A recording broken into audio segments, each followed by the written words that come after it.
This episode of Super Pulp Science is brought to you by Dire Beasts, a monster anthology created by Chasing Artwork and featuring stories from Justin Curry, Gregory Kamichuk, Sam Biko, Lyndon, Steven, Jonathan, and many other Super Pulp Science guests. Find it now on Kickstarter, only until October 2nd, so go and back it now.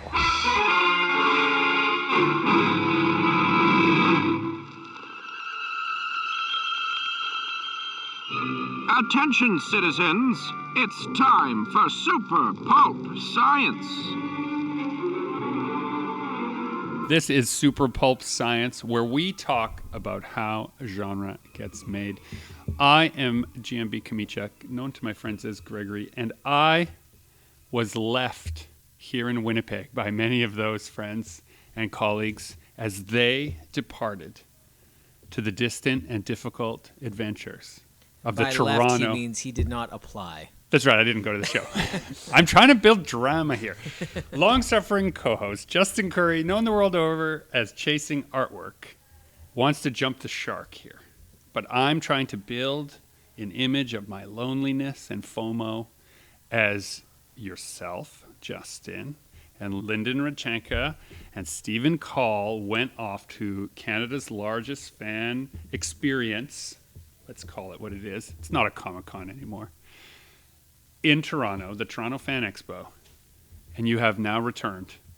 I see the scars of battle upon your faces. I see the disdainful glare that Lyndon has as he's like, just get on with it, man. Okay, fine. Welcome to the show, Steven and Lyndon.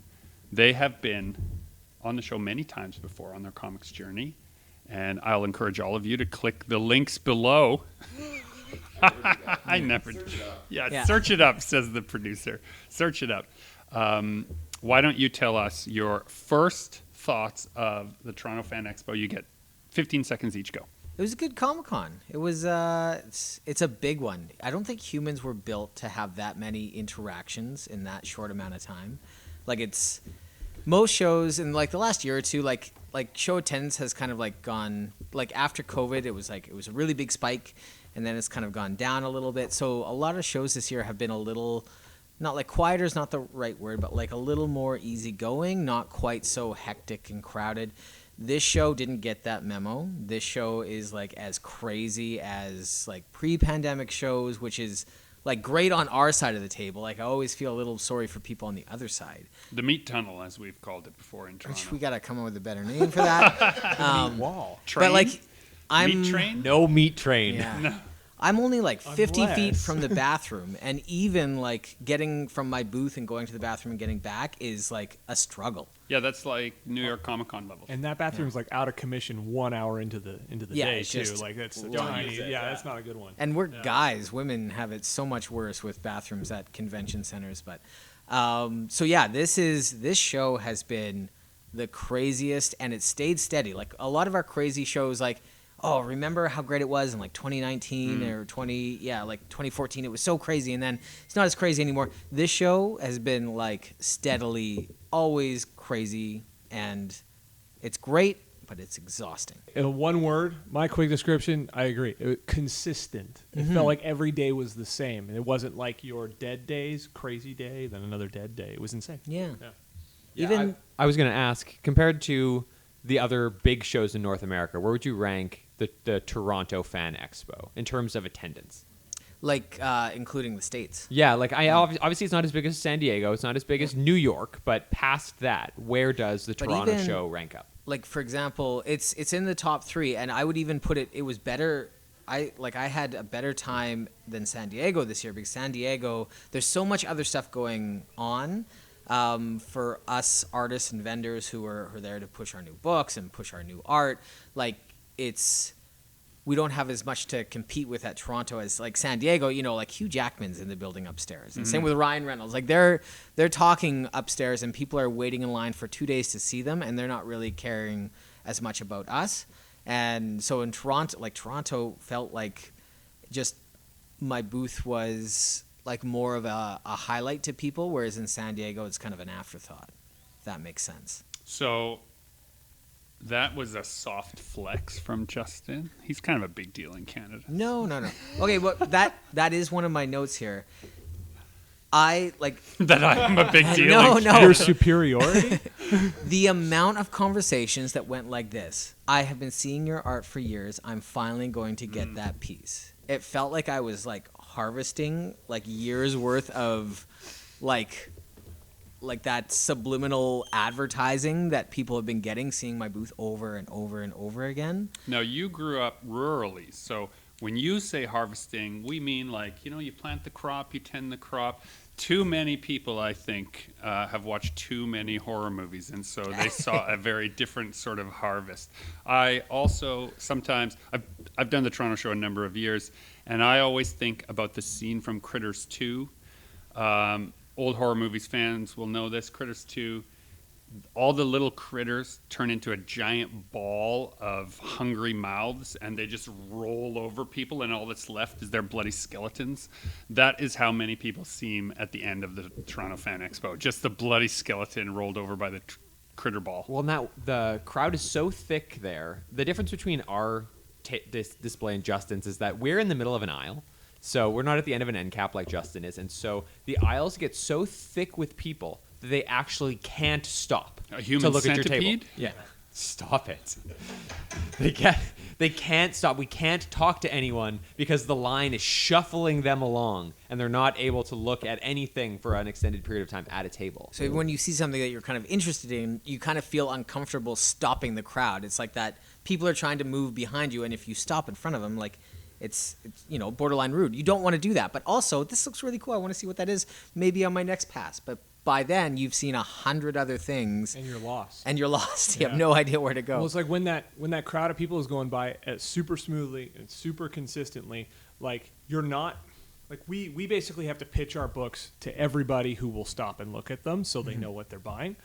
But in that moment, even though you're not pitching, your brain is still registering every single person who's walking by, and you're like, is that a mark? Is that a mark? Is that a mark? You're like, who is worth stopping this line for? So you're registering their glances at the books, and like, if you could see it behind the table of what Lyndon and I are doing, because our table would go up to about elbow height, and so you wouldn't be able to see our hands. You would see us like hovering over a stack of laundrymen, like lifting one up and be like, no, putting it down, then another one, and like, and this changing between the different books. Yeah. Like, yeah. This is more this is a hero man.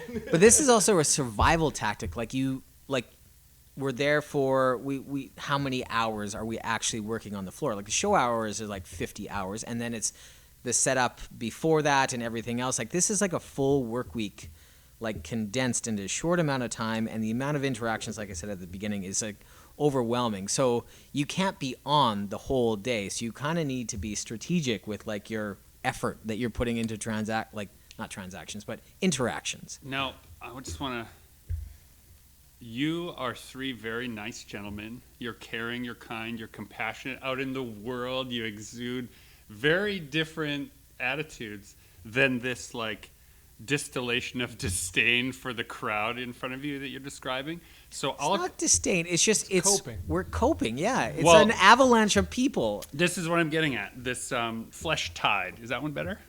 Flesh tide? No. No, not No. better. Let's bring this into the realm of the always lovable works of Jim Henson, The Muppets, Sesame Street. One may remember that this is a much beloved television program, but when they were trying to figure out how it's going to work on TV, they got kids to watch it, and they tracked their eye movements. How much were they paying attention to the educational content and the entertaining content, and they tried to balance it. And if you see... Did they surround them with like not the most exciting toys, but they surrounded them with like things that they kind of might want to do? So distractions it was like, as also. soon as they would like click off the show and That's like right. They would mark, and each segment they would try to find sort of the secret sauce of how can you get people to be happy with what they've got, but also not look away. I'm Kamala Khan. But when I'm fighting crime on the streets of Jersey City, I go by Miss Marvel, and I hope that's okay, like copyright-wise, because honestly, I never thought I'd ever get to meet you, but now that it's happening and we're like touching each other, I've realized I should have asked permission. We're in this entertainment space where what we've got is this endless potential audience just walking past you, and they are exactly, specifically the demographic that you want. That is what the show has already, or the Fan Expo has already done. Everyone who's into this stuff, they're there. I would like to disagree. Yes. Because what a surprise. I think that Steven and I were one of maybe 5 booths in Artist Alley that sell comic books. That's why I called it an entertainment expo. Right, I know that, Yeah. but you're saying that this crowd is there, that is our demographic. Well, they are. We have to be a secondary filter on the whole show. The show puts them in a bucket, and then now we have to pick through the bucket and find the best thing that's in the bucket. The 5% of people that are there to actually purchase the things that we sell. So it's in the category of self-selection. If you are a fan of The Mandalorian, you have self-selected to like science fantasy, right? And if you like science fantasy, then you may also have self-selected to like Harry Potter, right? And if you like Harry Potter, you may also self-select to like Lord of the Rings. You should probably start with Lord of the Rings, dear listener, but if you haven't, right? However you got there, and if your work is in that flavor, someone has already done the work to bring those people there. Those big celebrities, those big guests, those big names have brought them all. And now, if your work reminds them in a pleasant way of any of those things they like, they're already there. You don't have to wonder, is the person in front of me into science fiction and fantasy? Yes, they are. They're at the goddamn Fan Expo, right? So that's what I'm saying, Lyndon. So Maybe you they're- stay in your maybe seat they're and not. be quiet. Maybe they're not into science fiction. Maybe they're into Funko Pops. Maybe they're into Japanese import knockoffs. Muscle Train? Maybe they're Is that better? into... Actually, I had something I wanted to bring up to the knockoff thing. So at Fan, like there's certain shows that we do where AI art has been Present. and like some show organizers actually care, and if it shows up in Artist Alley, those people will be kicked out. But vendors seem to have a little more leeway, right? So we've seen some vendors blatantly selling AI art and Or other people's artwork. yeah Stolen and reprinted from the show. they're not claiming that they made it. They bought inventory from a site or a place, and they're selling it at the show, and that seems to be fine and dandy. So there was one of the big acrylic sellers that we've talked about on the show before. They've shown up at Comic-Cons. They had the towers. I'm not sure which one, so I don't want to like say a name in case it's the wrong one. But they had a whole side of theirs which was just AI art. And then there was another booth that was just selling AI art on canvases, and not subtly, like very blatantly, like this is nobody made this. This is AI art.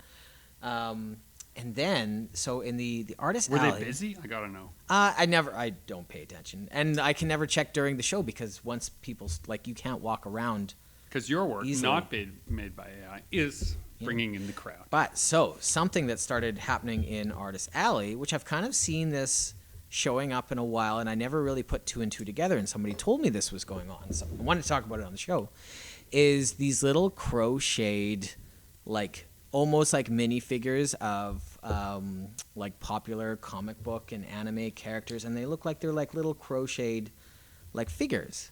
And I've seen like some people at the booth have these, like, oh, those are really cute. And then I've seen like a couple other booths Like have made of yarn? And yeah. textile? And so I'm seeing them I'm seeing a lot of them. It's like, okay, there must be templates online and people who are into crocheting are getting these templates and making these little figures. But at Toronto, there was a lot of them. There was like 12 booths that had like the exact same kind of little like big bobblehead little figures. And then a friend tells me that what happens is these artists just go to Alibaba, like the Amazon of like, I don't know exactly how to, it's cheap knockoff stuff, and they buy them in bulk. Well, from Alibaba, there. I've spent some time there because I did some consulting for a toy manufacturer, and Mm-hmm. Alibaba is a site where you can source manufacturers. They do other things, but Mm-hmm. Yeah. you can also source And it's manufacturers. like a parts website too. Like That's you, right. you usually find some useful stuff on there, but also what Justin's talking about. Yeah, knockoffs galore. Yeah, so I'm sure there are like a couple of these artists actually crocheting them, but apparently most of them are just buying them in bulk because you can't do 10 conventions a year and also knit that many little Yeah. things and make a profit on top of it, right? It's just too much time. So what you're saying is they are unlike the AI artists where everyone can see it for what it is right now, caveat. The plushie thing feels handmade. Yeah. The artist is claiming I made it, but there is no way that they made it, is what you're saying. That's what I heard. Yeah. That is what you heard. That's the hot goss. That's the hot goss. From the show. What other devious evils did you guys Oh. encounter? Oh, wow. The there eyebrows is. that raised? Yeah. Do we want to get into the main event? Dear listener. What's the main event? So there was the thieves are back at Comic Con. Oh, yes. Oh, yes. So a number of years ago, at the Montreal Comic Con, friend of the podcast, Peter Tchaikovsky, had a booth, and Rock, Paper, Cynic, for those of you looking Yeah. him up. Yeah. him as well as a couple others. I believe they hit a couple others at the Story same Engine? time. Yeah, He'd prefer if I Story pointed Engine, it at yeah. the Story Engine, dear listener. Look up the Story Engine. amazing. But this group of thieves, there was at least 3 of them. Somebody would go to the table and they would ask a lot of questions and pick up stuff and be like very, very engaging. Like, hey, tell me about this book. Look at this book. Tell me about this page. And get them over to one side of the booth. And then the other thief would go around and into the actual booth and steal the cash box. Like the entire cash box. So they'd scope out booths before where they could get an eye on the cash box. They would see how they could actually get into them, because a lot of booths leave like ways to like get in and out. You got to go to the bathroom. You got to go get stuff to eat. You don't close yourself off completely. Most people don't. So these thieves would scope people out and they would distract them and steal cash boxes. And I believe the horrible part in Montreal was they stole a bunch of cash boxes. These people actually got caught, but then the cops couldn't give any of the money back because it's just all this loose cash, right? Like, how do you prove Yeah. this person's share versus this person's share? Right. And the people in our cell are not often giving receipts out. Not- Right? yeah. So So I don't know if it's the same people, but that same exact kind of thing happened at the Toronto Fan Expo to at least 2 people. I don't want to give names just because, they've been through enough. But what happened was, same thing. This artist sells dresses at her table, and the one thief was holding up the dress, asking all these questions. She had an end cap, so her sides were exposed. The other thief went right into her booth, stole her cash box. And this was near the end of the day Saturday. So Thursday, Friday, Saturday's worth of cash, all sucks so gone. bad. Police report was made. A friend set up a GoFundMe for this artist, and so they were able to recoup their costs. The other kind of silver lining on this is these days at shows, a lot of transactions are on card now, not as much cash. So even though it was, a huge theft, the majority of the sales would have been on card. Right. Yeah. So the moral What's of the the moral story? of the story? People bad. I mean, we found Nani's other bangle, and there's this weirdly beautiful but kind of terrifying woman using the other one to hurt people, and we have to stop her. You're telling me there's another bangle, and they're going to use that bangle to hurt you. Cash boxes kind of scare me. Like they're this glowing item Yeah, the of risk like of victim blaming. Yeah. Here, right. Putting all your money in an obvious box that says all my money is in Yeah. here. It's so in a Put a place full of tracker on people. your money. There's an air tag in our cash. Thing. there you go. Yeah. Okay, so what I do, and you guys can tell me what you guys have done in place of this. I usually have my backpack is kind of under my table, right at my feet, and I loop I tie it to the table. So even if somebody were trying to grab the backpack, they'd yank the table with it. Yeah. So it's kind of And the avalanche of chasing artwork would kill them. The whole booth is rigged to take Yeah. thieves down. So that's kind of like my little security. I used to have a cash box. It just became like bulky and cumbersome. And I have a like, very obvious cash box, but in it is an old. I used to have a trap line when I was younger, and so I have an old squirrel trap, an old like jawed squirrel trap. Oh, it's right in So that you will lose your hand if you try. Actually? Yeah, it's just a decoy for the thieves. Yeah, because your cash box is. Right, that's exactly right. Yeah, yes. So it's just a decoy. So if it happens, I will probably go to prison. Yeah. But it'll be worth it. it might be worth it for someone to learn Yeah. that lesson. Why would they jail you for success? A lot of people will wear, they'll have like larger fanny packs and just keep their cash on them at Right. all times. And people worry that makes them a target, all this kind of stuff. You can also go to the bank and deposit it, people. Like, that's a thing you can do. It's If you're true. worried about it, you can go and enter into the normal banking system. Or track the cash that you're taking in while you're going. It doesn't have to be with an app that might file it with the Bureau of Taxes. But you'll have to. But Pay you your could have a tax. spreadsheet going that shows how much cash you've done, so at least you have proof if they're able to find Even the so, money. I don't think you're getting it back. Ladies and gentlemen, pay your taxes. That is Yeah. the punchline of Super Pulp Science today. But that's what I was going to say. You could, but you'd have to have it tracked, and you would have had to have given receipts. You can have loss of earnings insurance for a business, like Yeah. if you get robbed, but you have to be able to prove It's it. based on Right. yeah. Yeah. Also, like we usually have like a way in and out of our booth, but we usually put like one of the chairs there. There's something there that like to actually get in and out, you have to physically move something. Notice somebody coming in. Yeah. So if somebody's gonna get in, like they have to physically move something out of the way, just so there's not a super easy way to get in and out. Because from the story I heard, like this happened in seconds, right? Like it was just Yeah, it's fast. distracted for a couple seconds, and she Well, the looked pros, back desperate and it's people all do gone. desperate things. Well, and where we are in line in an aisle, it's a completely different situation. People could not get to the behind our table without a lot of work. Maybe another artist might do it. Another artist could do it. Yes. Yeah. But at that point, that's not really. You saw our setup. Yeah. It would have been, we were blocked on one side. No one could come through. You'd have to come from the other side where our neighbors spent the entire weekend sitting. Yeah. Like it would be a lot of work. It would be a lot of work. Yeah, so this is just your like semi-annual reminder, artists out there, to keep an eye on your money and be careful and make it not completely easy to snatch and run away with. Yeah, wow, that sucks. And I Yeah. know the people in question that got taken.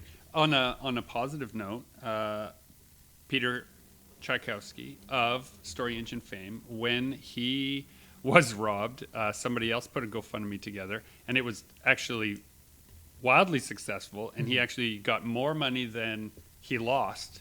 And so then he got a list from that police report, as the story was told, of everyone else who lost money, and he divided his extras evenly among that's everyone amazing. else on the police Good for report. him. Yeah. Because he didn't ask for the GoFundMe, and he didn't know that it was going to happen. And then when it did happen and it was really successful, he felt guilty, I think, a little bit, and wanted to share. I shouldn't profit off Yeah, this I terrible can't profit expe- off yeah. this because other people didn't. So that's the gold standard. If you are robbed and you do a GoFundMe Yeah. to fill it up, is share if you go above it. If we're transitioning away from the lowlights into the highlights, Let's do it. the palette was great again in the sense that thinking about it, we couldn't have done that show without the palette. It was one of our best shows ever, and the number of books that we brought, we would not have been able to fit in luggage. Okay, so we're putting on our just business, not creative hats now. If you're selling graphic novels or books of any kind, getting them to a foreign city or a nearby city is expensive because they're heavy. And if you, as you guys are doing, sell primarily those graphic novels, that's the main bulk of your business, then you got to get them there somehow in order to make it worthwhile. So you booked space on the pallet and sent boxes of books, and it was worth it. You can like ship them to a hotel, but then so you ship a couple boxes of books to the hotel, you have them for the show. After, if you've got too many left over, you're stuck with that same problem. You now need to ship them home or find a way to get them home. The way the pallets worked out so well for us is we've able to group it in with other people doing pallets. So all our pallets go out with another company's pallets called Raging Ape from Winnipeg, and so all the costs kind of get like grouped as we're one person, almost one company, and that really helps. So split that's up the pro cost. tip there Yeah. is figure out who you can play nice with, right? Who you can rely on and Yeah, and like for these guys, like I I had 99% of the palette, and you guys had like 3 boxes of books on there, right? So it's, yeah, and But any one box of books is now over the weight of your checked luggage. Yes, yeah. So 3 extra. If anyone In has our flown experience, recently, it's right on the line, Right, and yeah. we'll argue that at Yeah. the airport. every time. now they're getting those 50-pound box of books, machines yeah. where it's there's no person to smooth. It's just like the machine says nope, spits it back out. Yeah, there's no Michael or Sally to bring in that extra coffee you just happen Yeah. to have, and oh, my bag's a little overweight, but yeah, I tripped and I brought you this croissant. So, highlight was you had enough product to meet demand. I'd be curious to know how demand was for your new books, gentlemen. Why don't you tell the dear listener about the new book, the soft pitch. I'm a new customer. Let's role play this. Hi guys, I'm here at the Fan Expo. But that's not how it works. I've been at all. shuffled along by this meat wall for the last saying half an hour. bye. Yeah, you Actually, Justin, this red was flags every are going single up. interaction that we had with every single customer. Right. Hi. Was they announced themselves and described who they were. So pitch me. In fact, your they books. didn't describe who they were, and we'll get to that story. Oh yeah. Oh, that's right. Yeah. So we had 2 new books of the show. One was There Was Another Life, which we had in Calgary and never before that.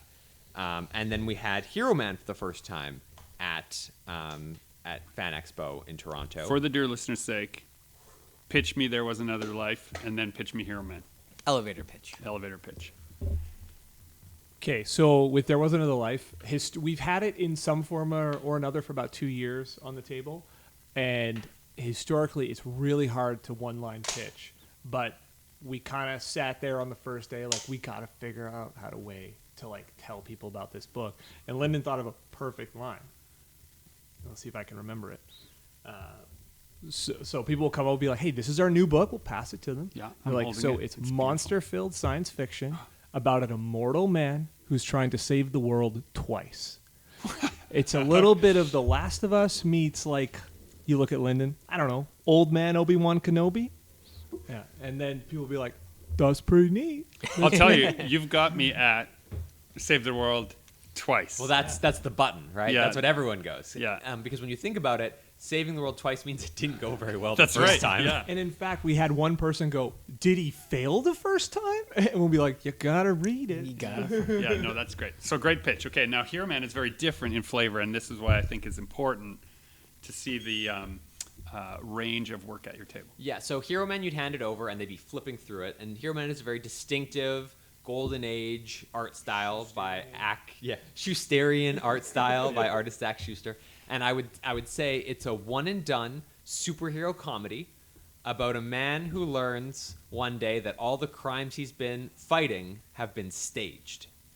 And then usually we get a little bit of a laugh, and they flip through it, and they say, oh, this looks great. Yeah, I'm going to take it.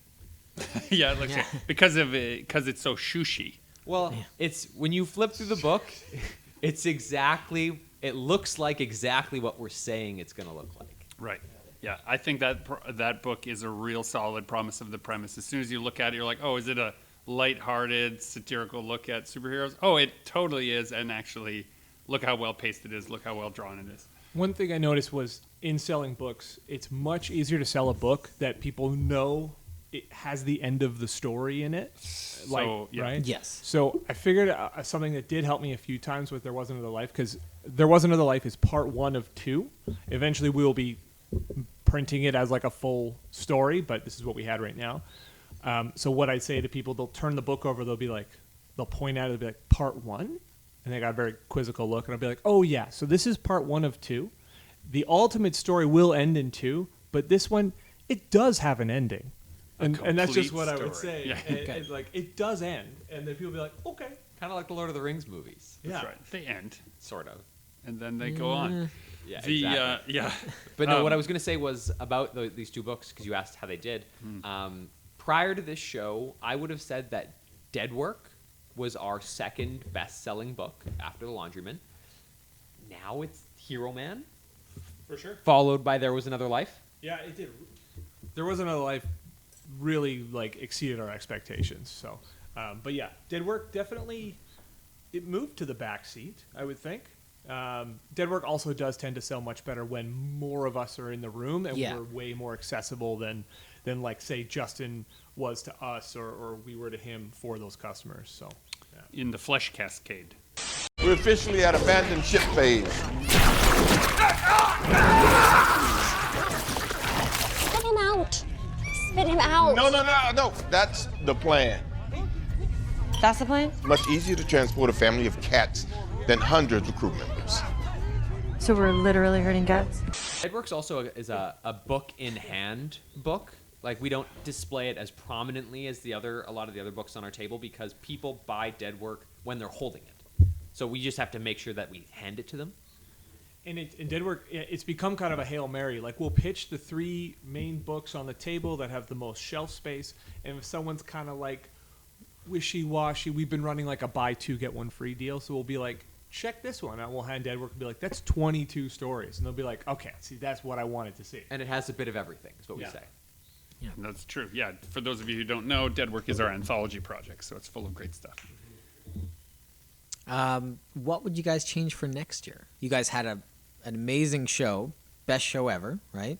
One of, yeah. Yeah. What would you do differently if we were going again, like right away? Let's fast forward. We've time traveled. Oh my Expo God, is we're in a packing week. for Yeah. Fan Expo. It's here next week. Have we gotten more work done? You'll have more books. Yeah. More products for sure. You've It's got just keep 13 working. horrors Yeah. done. Yeah. You've got the Laundryman book 2. Laundryman done. book done. Dire Beast Dire is out. Beast done. Yeah. We want to be at an end cap at some point. That's completely out of our control. Maybe we'll ask the staff there for an end cap in a different way. Maybe we'll try to edge someone out of make their life hell on their end cap, and then make them not want to re-up, and then we'll take over. How I graduated into an end cap at Fan Expo. No, I don't know if this trick works anymore, but this is what happened. It's not really a trick. I was in an inline table beside an end cap, and the people were really grumpy and having a bad show. And so I said, "Are you coming next year?" And they, well, probably, but I don't know. I said, "If you're not, I'll take it over. So if you want, here's my phone number, here's my stuff. So if you rebook," because they were planning to rebook at the end of the show, and you decide you don't want it, I'll pay you the full rebook fee plus a little sugar on top, and I'll take it over from you. And that is how I ended up in the... I did the same thing, actually. My first end cap I was sharing with somebody who didn't think they quite could take over the entire end cap, but still wanted the space. I think, just talking to other people with end caps, these guys were kind of on the fence about keeping theirs. They didn't know if they wanted it, but it's such a great spot. So I offered to take the other half, and then after that, they were done, so I got it. And that was the part 2 of my story. Yeah. So my first year, then we split it. They Yeah. were like, yeah, well, maybe we'll only do half because it's pretty expensive. And then they were like, yeah, Was we're that out. a year Sam was also right beside That's you? right. So you kind of took over that hallway that's supposed to be for like Sam to get in and out. Yeah. You guys both kind of took that We filled it over. up. And she sold out out of this Yeah. tiny little space with her beautiful colored banner. This was for Sign of the Fox, and Yeah. she just could not be stopped. It was awesome. Yeah. It was really good. Yeah, so just, I think if you're going through the show, you're going to have to just do it the way the show wants you to do it. And they may frown these days on trying to take over someone else's spot, but I think ultimately they just want the spot booked, Yeah. paid for on time, and they don't really care. Unfortunately, the Fan Expo has showed time and time again that they don't care who's in the spots. There are AI artists there are knockoff artists there are all, as long as it's paid, they want it. Tchotchke vendors. Yeah.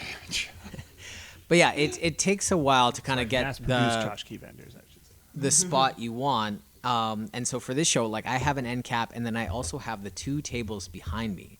So I have this like unheard of 4-table setup in Artist Alley, and I had You can't get anymore. Well, I had a lot of The artists Leviathan. asking, like, how did you get this? And my first response is always, well, I started in 2012. Right. I've been doing this show for over 10 years. And slowly, I, like, expanded from, like, 1 table to 2 tables to an end cap to this monstrosity you see now. And that didn't happen in 2 or 3 years. That You can't happened have it over next 10 year. years. Yeah. Yeah. So when I look at what we would change differently, it's all sort of a natural progression. It's not something that we would like. We can't turn our banner a different way and suddenly everything's better. But the plan is always. What if You could. You always kind of wonder, like, if I did configuration B or C instead of what we did, would the outcome be different? Well, and so I'm notorious for changing our table display midway through a show to cope with, to try and adjust. So we did that this year. It worked this time. Yeah. Gentlemen, movement gives shape to form. In this case, the world is moving around you in that river of flesh. Better? No. No. No. Or just keep Maybe workshopping you're it. changing the wrong word. Like, what is a synonym for flesh? Humans? Human, People? muscle, bone, sinew, Gore? This is cartilage, already gore. taking up too much airtime. The crowd. It The was Gore corridor. The Gorador. So the mistake that Movement gives shape to form is the point. So you got to the adjust. mistake that I constantly make in our setup that I always change back in the middle of the show is I think maybe Laundryman doesn't need the entire big book stand. You're crazy. It does. And then it does, yeah. And then I change it back. And I say we need to light the beacon as I'm putting the books all back on because it has the gold foil, so it attracts the eye as people are moving. Do you guys trust past you that was planning this out? Like Gregory's jotting in his sketchbook right now. He could be planning out a table for a show. And in your mind, when you're planning it out, you have this grand idea. Do you trust that version of yourself or the version that's on the floor and has an idea for something different? It's a conversation, I think, right? Yeah, I think we kind of have a base, like, chassis for a booth. Like, we kind of know roughly how we want it to look, but every year there might be a new book, or we might think another book is going to sell a little bit better. So that, but we also try to build it up a little bit more every year. Like, what can we squeeze in the bag? What can we squeeze on the pallet to make our booth taller? Yeah, so Like- when he says a chassis, what we know about our booth setup is there needs to be 2 gaps that we can reach out across and hand people books. How small can we make those gaps? Yeah, and how high can we make the walls surrounding those gaps? That's the chassis. And also, recently this year we've figured out a way to make it so that our print book of art prints is away from us, and we deepen the table in that spot. Whether it's with a mini table that goes beside us, or this year we had the pallet that we put on top of our table and propped with a chair underneath it to hold it up. And is that so people aren't flipping it through like right in front of you? Yes. Okay. And it creates this little alcove that is separate from us so people can flip through the book.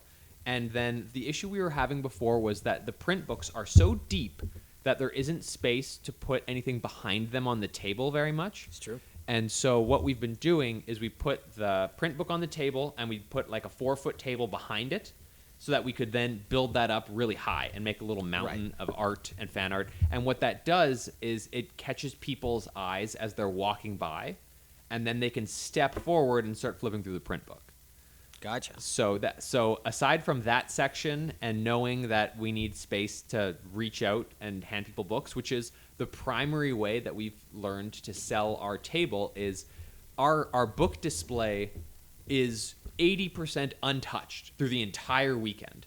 People will walk up to it, maybe they'll pick up and flip through something, but a lot of it is us instead just handing a book over across the table. We have stacks of every single book behind the table that we are able to quickly grab and pass. I'll say, like, passing the book. I don't know why that sounded nice to me. But you can almost see like a little bit of relief on the person's face, because if they're going to try to pull a book out, you see them kind of like struggle. They don't want to like. Because 99% of the booths, you're not supposed to touch anything. Yeah, right? and they're like trying to like grab it without pulling another book out, or we have these price tags, and like if you leave someone, they might struggle for 5 seconds and then go, there's more stuff over here, and they'll leave. So if we're able to get a book in front of them at that time, we're accomplishing their goal much quicker. 90% of the time, what I'm saying to someone who is coming by our table is, hey, do you want to flip through this book?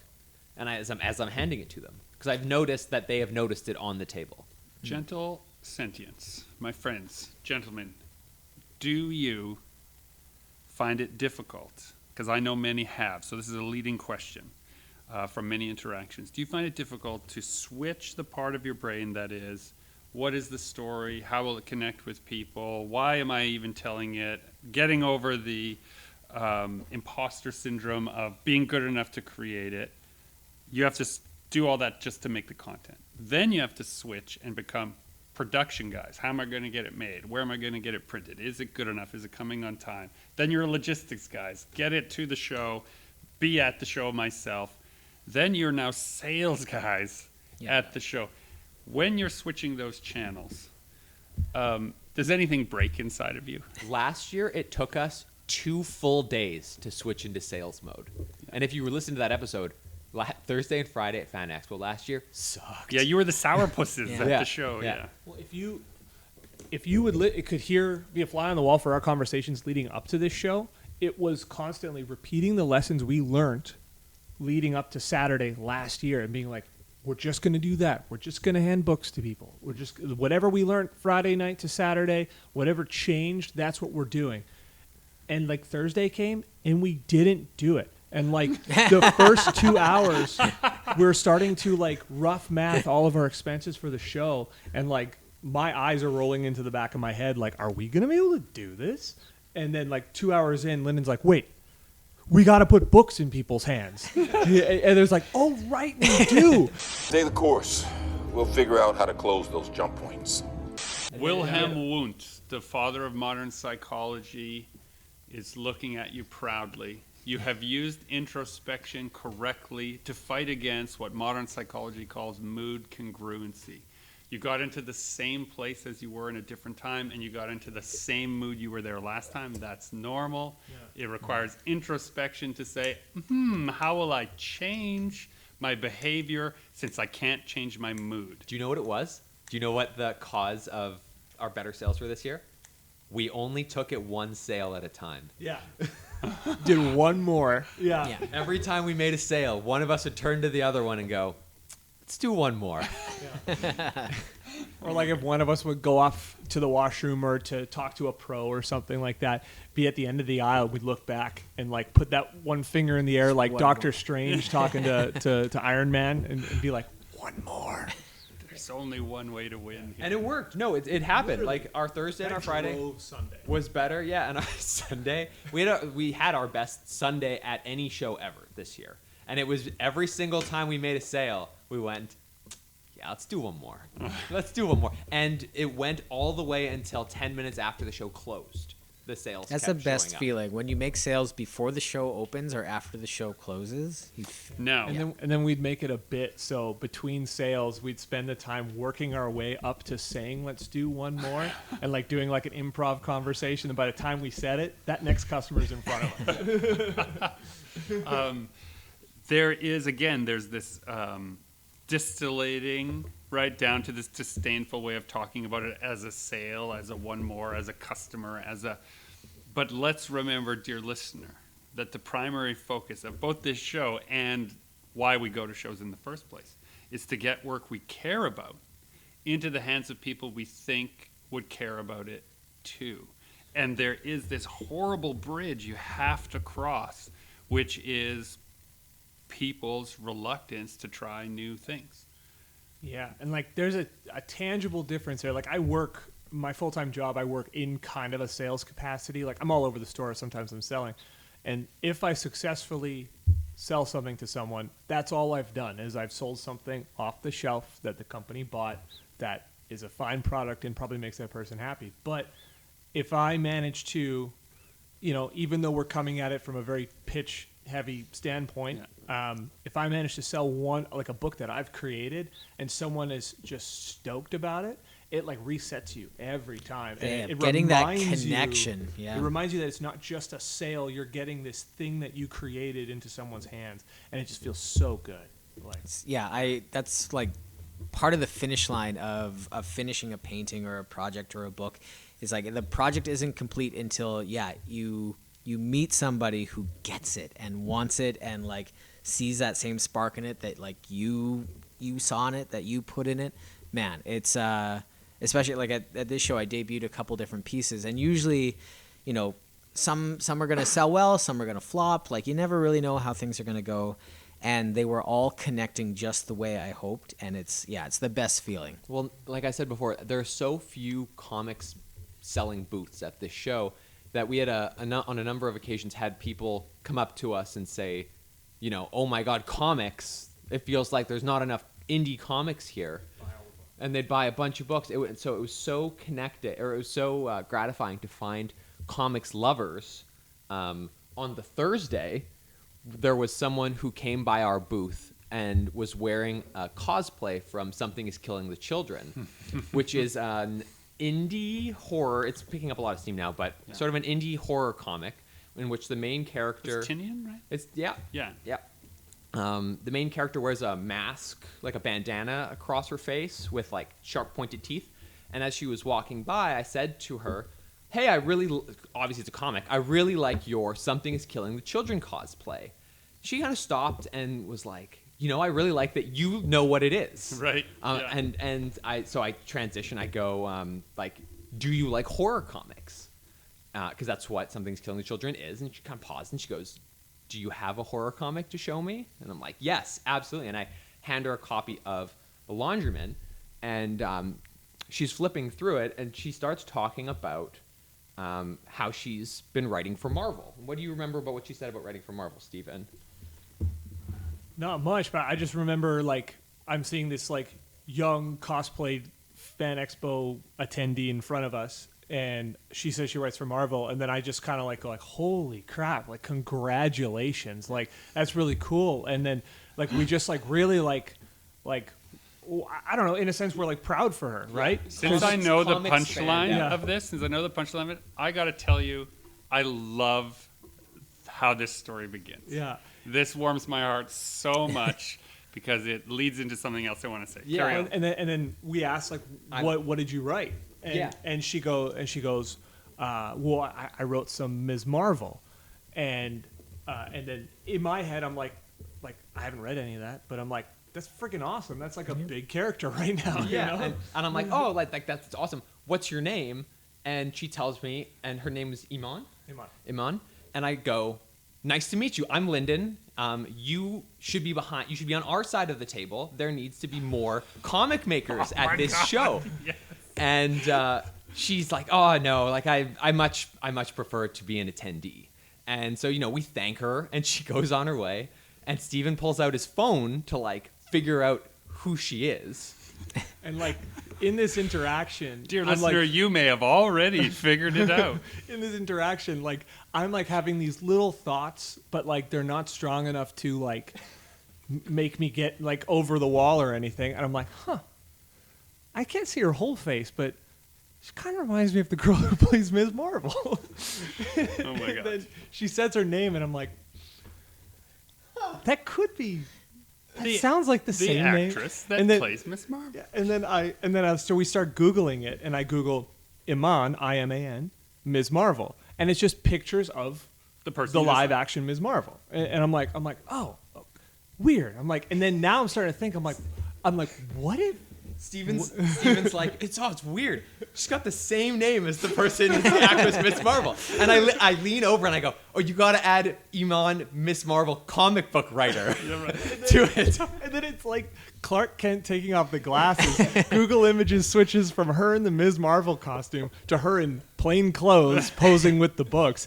And I'm like, what? And I still had to scroll a bit until I found a headline that said, actress for Ms. Marvel, now writing the Ms. Marvel book. And we're like, oh my god. At this point, this is 2 minutes later, long gone in the meat wall. Yeah. Here's the best part about this. So what I was going to say as you guys were talking about it is that the reason to go to the show as a creative person is to, for me, now I'm just talking for myself, is I'm trying to transform myself from being one person in the crowd and that person who's stopped from being just another person in the crowd to being an individual that I have something in common with. And that's what you hope the work is. And you guys have just perfectly typified this interaction as where you connected was in the work of the comics.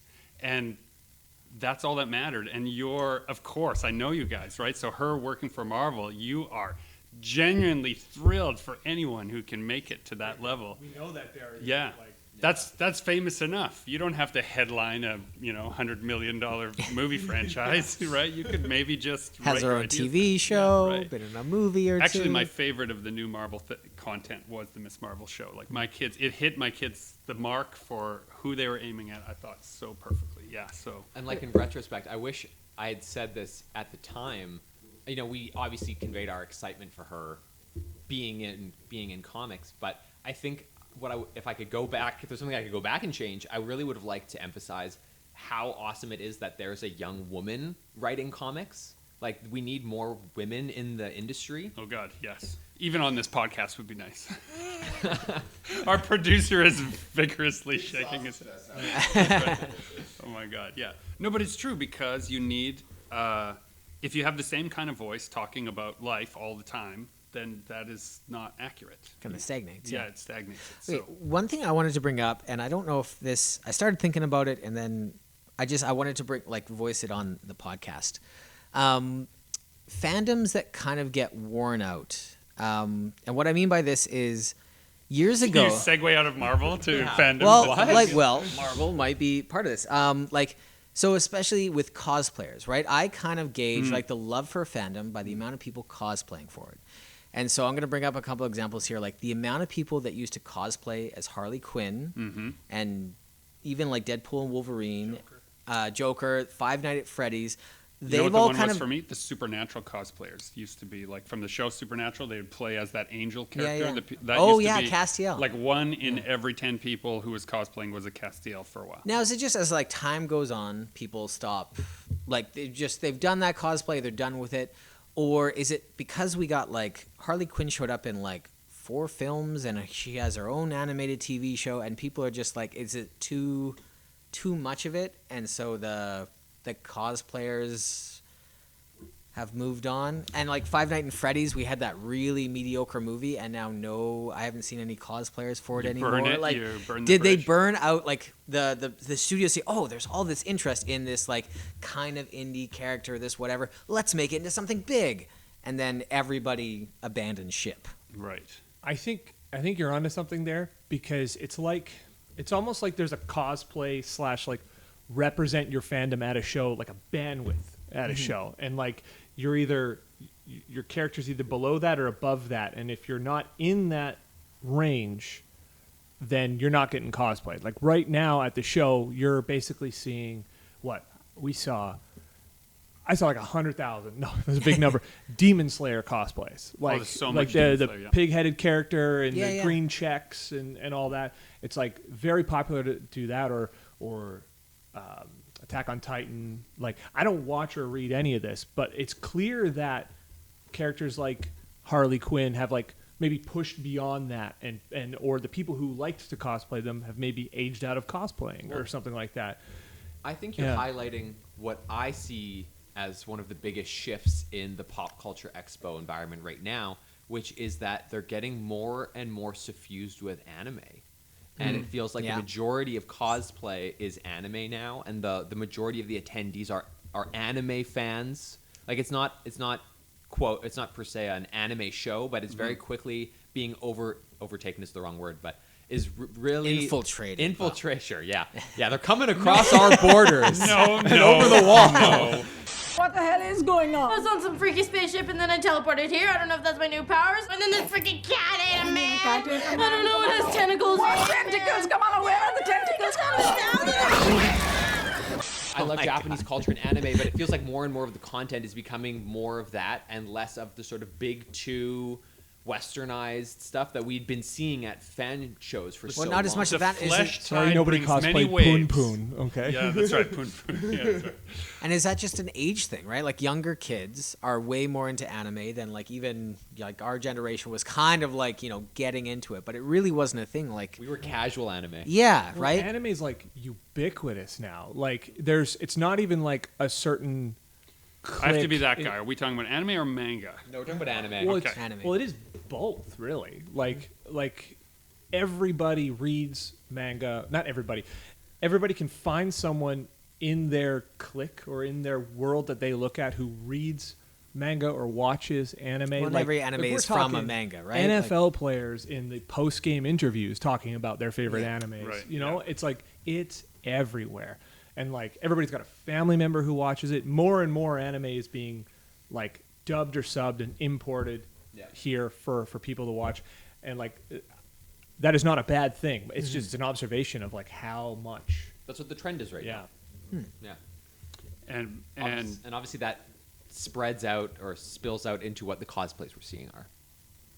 Well, so both of my sons watch anime for sure, but speaking to the cosplay moment, my youngest son is huge into the Predator franchise. He loves all the Yautja lore. He's going deep. He knows all of the...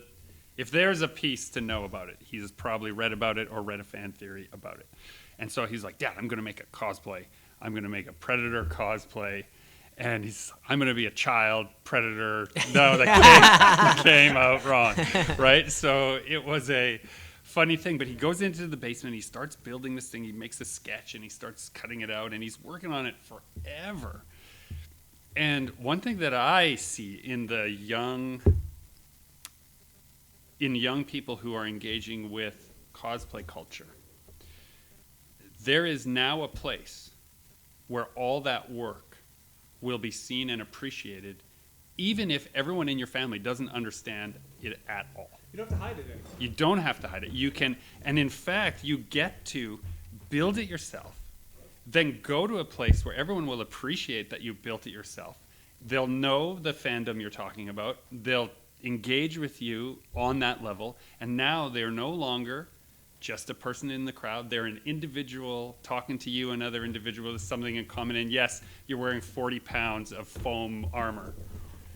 And so I am not up on how high school dynamics go with that kind of stuff now, but I'm wondering if, like, the point I was making where, like, there's representation of these fandoms in so many worlds now that, like, you don't even have to hide it at school anymore. Like, are the cliques big enough that people aren't bullying kids for loving anime anymore? No, one thing that's true is there are dicks everywhere, right? Yeah. That's always true. That's always going to be true, right? We can do our best to try and change it in the school environment, but unfortunately there are jerk parents, and so there are jerk kids, right? And so no, it's not that far. Yeah. Okay. And so I do think that convention has become, for a lot of people, it fulfills the quest for the third space.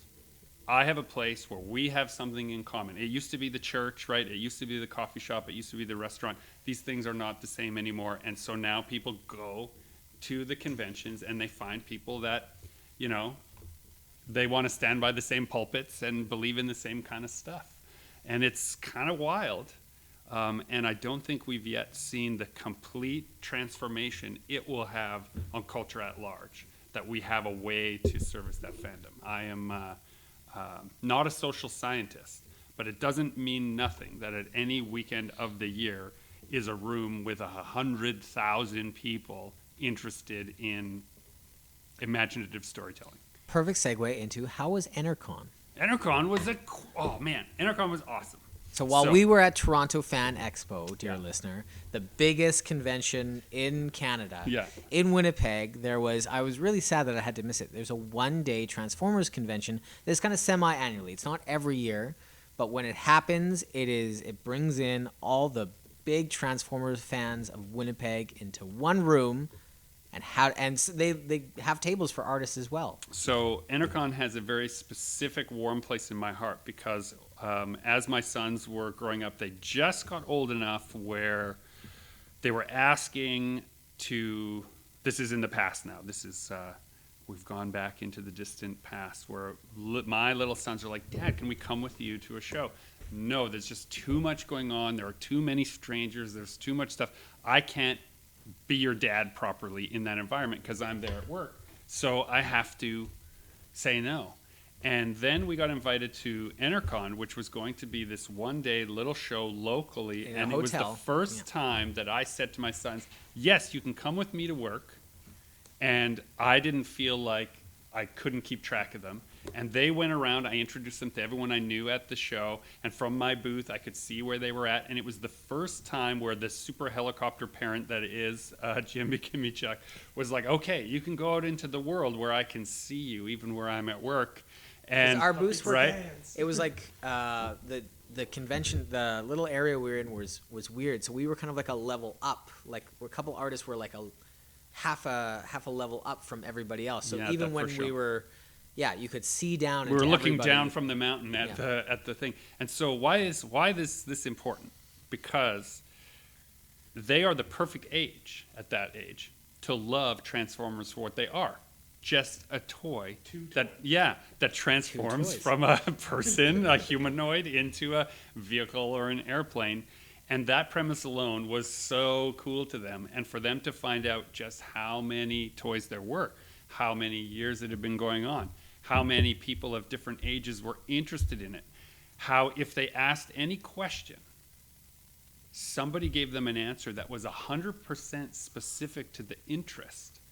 And they were talking to adults, and adults were talking to them about this thing they both had in common. Isn't it cool? This thing transforms into a dude, right? And they're playing around with it. And so Enercon has this very important place in my heart as being the first time my son saw me at work, and I saw them understand why it is that this is my work, right? Like that whole connection. So fast forward now, my son Finley comes with me, and he's been working. He loves making stuff with his hands. His brother loves drawing. He likes making 3D things. So he's been making these plushies, these plush wizards and goblins. You and sure things. he's not ordering them from Alibaba? He is not ordering them from Alibaba. He is He's making them getting himself. really good at Microsoft Excel. Dude, let me tell you. And he says to me, Dad, I want a table at Enercon with you. And my first thought is like, business dad is like, well, you know, Enercon is like transforming robots and you're making plush wizards. Side note, how many Transformer pieces do you have, Gregory? I have 0 Transformer pieces. Okay. Right, Continue. 0 Transformer Just pieces. checking. Yeah, how many giant fighting robot pieces do I have? 60. Oh, yeah. Right, so there was you plenty of belong Van there overlap. more so than at the anime convention. That's right. Yeah. yeah. But I fit in just You great there do. because I Yeah, have plenty it's of true. magical girls. The thing I want to say here though is he says to me, "Yeah, I'm going to make all this stuff, and I want a table at the show beside you, and I don't need to sell anything at the show. I need to just see how people react to it. What do they pick up? Do I need more? How does it work?" God, he's been listening. Yeah, I know, and I felt guilt. I got to be honest. I felt instantly guilty. Like, please don't try to monetize this thing that Your you just hobby love needs to making. make a profit. Yeah. Yeah. And I just said, and he's like, maybe I could make some of your characters, and we could. And I just said, okay, listen, you love making this stuff.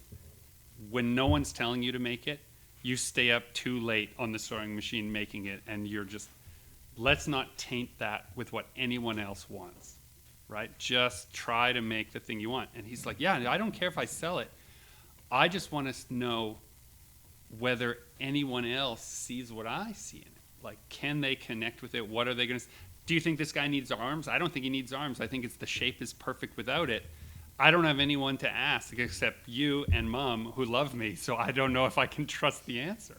Right? And he's at that age now where he realizes that peer review is necessary to improve. And he's not using those words, but I'm recognizing it, right? And he had just the greatest time. Every time someone would pick up something, he would look at me and be like, he would make a little note or a mental note, like, that's the one that people like. That's the one I like the most. That's the one I put the most time in. The thing I like a lot, other people are also engaging with a lot. Oh. And I was like, okay, well, what does that mean? He says, I don't know. Right? And that was so amazing. So it was a chill show. Like, it wasn't like, obviously, no Fan Expo. It can't compare. But it was... No meat tunnel, meat Well, let's see. We've tried meat. Flesh Tide, Meat Slide, Human Flood. We've tried a Cascade of Muscle. We've tried... Don't forget the Goridor. variations of Goridor and meat curtains, right? Right. We've tried some, but we perhaps have not stumbled on the right way to describe the way the crowd works at the Fan Expo. It wasn't that. The zombie walk. It was just people who were super into Transformers from the city of Winnipeg. They also had a couple of the voice actors from different Transformers series. They had the guy who made... Help me out here, Dan. It's slipping my mind.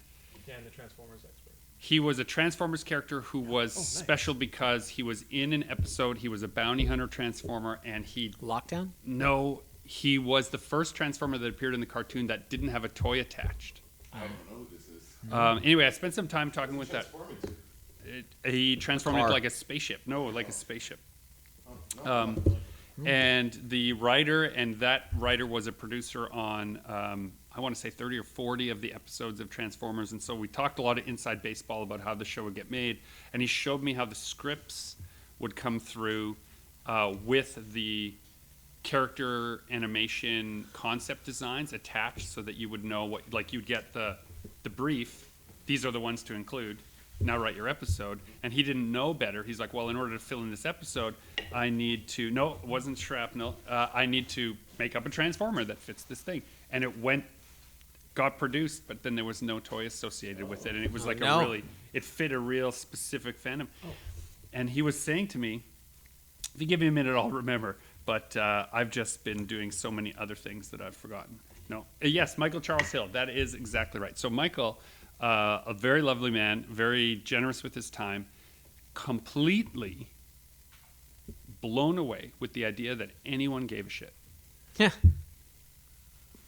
At this point in his life, discovering for the first time that people care about his work from that era.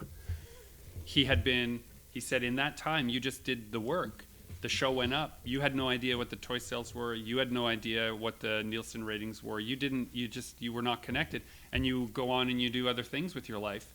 And now all these people are getting in touch with him about Transformers. And he's like, wow, that was, 40 years ago for me. And they're telling him, and I saw it happen, you changed my life. This was my favorite character, and it made me think things, it made me feel things. I draw now, I write things, I do stuff. This is the character that made me do it. And he's sitting there on the other side of the table, like completely blown away. So you don't know, right? You just never know what that work is going to become. So just make it. Yeah, just make it. So, dear listener, this has been Super Pulp Science, where we often talk about how genre is made. In this time, we made a few too many references to human flesh. I apologize for that. It's mostly you. It's mostly your fault. This is a team sport, podcasting. You're on the team. We is carrying a lot of weight there, so. Anyway, I think you, dear listener, should join the fight and make comics.